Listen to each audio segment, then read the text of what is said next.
అస్సలాము అలైకుం వరహమతుల్లాహి వబరకాతుహు. Hi hello welcome to my channel అండి. ఈరోజు అయితే ఇంకా మంచి టేస్ట్ అయిన గోంగూర పచ్చడి చేస్తున్నానండి నేను. ఇప్పుడు ముందుగా నేను గోంగూర అనేది బాగా ఒలుస్తున్నాను. ఈ కాడలు వదిలేసి ఒలుస్తున్నాను. కాడ ఇలా దులిపి ఒలండి. ఎందుకంటే చిన్న ఏదైనా కానీ సరే, పురుగు ఉన్నా కానీ సరే రాలి పడిపోతుంది. మనం మామూలుగా ఇలా చూపించమ్మాయి, మామూలుగా ఇలా తీసుకొని ఇలాగన్నాం అనుకోండి, చిన్నది ఏదన్నా ఉండొచ్చు కదా, చిన్న పురుగులు మన కంటికి కనపడవు. అందుకనేసి ముందు కాడ తీసుకోండి. ఇలా కాడ తీసుకున్న తర్వాత ఒకసారి 2 సార్లు ఇలా దులపండి. ఇలా దులిపితే ఇంకా చిన్నవి లైట్ వెయిట్ ఉండేటివి రాలి కింద పడిపోతాయి అన్నమాట. సరేనా? ఇలాగ చేసిన తర్వాత మనం ఇలా గోంగూర అనేది ఇలాగ ఫాస్ట్గా వచ్చేయండి.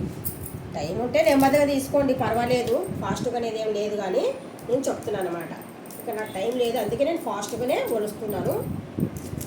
టైం వేస్ట్ అవ్వకూడదు కదా, అందుకనేసి ఫాస్ట్గానే ఒలుస్తున్నాను. దీంట్లో గడ్డి కూడా ఎక్కువ వచ్చింది, అది కూడా చూస్తూ జాగ్రత్తగా ఒలల్లా. ఇప్పుడు కొద్దిగా వర్షాలు కూడా పడుతున్నాయి మాకు ఇక్కడ. సమ్మర్ అయినా కానీ సరే మంచి వర్షాలు పడిపోతున్నాయి. అందుకనేసి తడిగా కూడా ఉంది. చూడండి గోంగూర. చూద్దాం అయితే ఇంకా పచ్చడి. సరేనా? మీరు కూడా నాతో పాటు రాండి పచ్చడి చూడనీకే. ఈ వీడియో మీకు నచ్చే ఉంటుంది కంపల్సరీగా. నచ్చితే ఒక లైక్ ఇచ్చేయండి అబ్బా, ఒక లైక్ చేయండి. మీ ఒక లైక్ నాకు చాలా ఇంపార్టెంట్. మీ ఒక లైక్ నాకు మోటివేషన్ ఇస్తుంది అనమాట. మా సబ్స్క్రైబర్లు అడుగుతున్నారు, ఇంకా ఏదో చేయాలా, సాధించాలా అన్నట్టుగా. నన్ను చూసి ఇంకా 2-3 నేర్చుకుంటారు కదా. మీలో ఎవరికైనా కానీ సరే ఇంట్రెస్ట్ ఉంటే ఇంకా మీరు కూడా యూట్యూబ్లోకి వచ్చేసి కుకింగ్ ఛానల్ పెట్టుకోండి. చాలా మంచిది. ఇంట్లో ఉండి మనం ఖాళీగా ఉండడం కన్నా ఇలా కుకింగ్ ఛానల్ పెట్టుకున్నాం అనుకోండి, చాలా మంచిది. నెగిటివ్ కామెంట్స్ అంటారా, గాలికి వదిలేయడమే. ఏనుగు వెళ్తూ ఉంటుంది, కుక్కలు మొరుగుతూ ఉంటాయి అంటారు కదా పెద్దలు ఊరికి చెప్పారు. ఏదైనా కానీ సరే అక్షరాల నిజం. ఏనుగు వెళ్తూనే ఉంటే కుక్కలు మొరుగుతూనే ఉంటాయి. బ్యాడ్ కామెంట్స్ పెడతారు కదా, వాళ్ళంతా కుక్కలతో సమానం నాకు.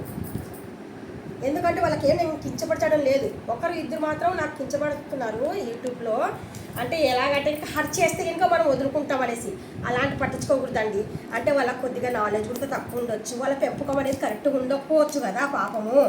వాళ్ళ పెంపకం అనేది కరెక్ట్గా ఉంటే కనుక ఒకరిని బాధ పెట్టరు ఎవరైనా కానీ సరే. పెంపకం అనేది కరెక్ట్గా ఉంది అనుకోండి, ఎవరిని ఒక్కరు కనుక మనసును ఒప్పించకూడదు తెలుసా. ఒక్కరు మనసును ఒప్పించారనుకోండి, దేవుడు వాళ్ళ మనసు కూడా నొప్పిస్తారు. ఈ మాటలు నా మాటలు మీకు నచ్చే ఉంటాయి. నచ్చినట్టుగా అయితే లైక్ చేయండి, షేర్ చేయండి, కామెంట్ చేయండి, సబ్స్క్రైబ్ చేసి వెళ్ళండి, ఒక లైక్ ఇచ్చి మరి వెళ్ళండి. బై బై, సీ యూ, అల్లా హాఫీజ్.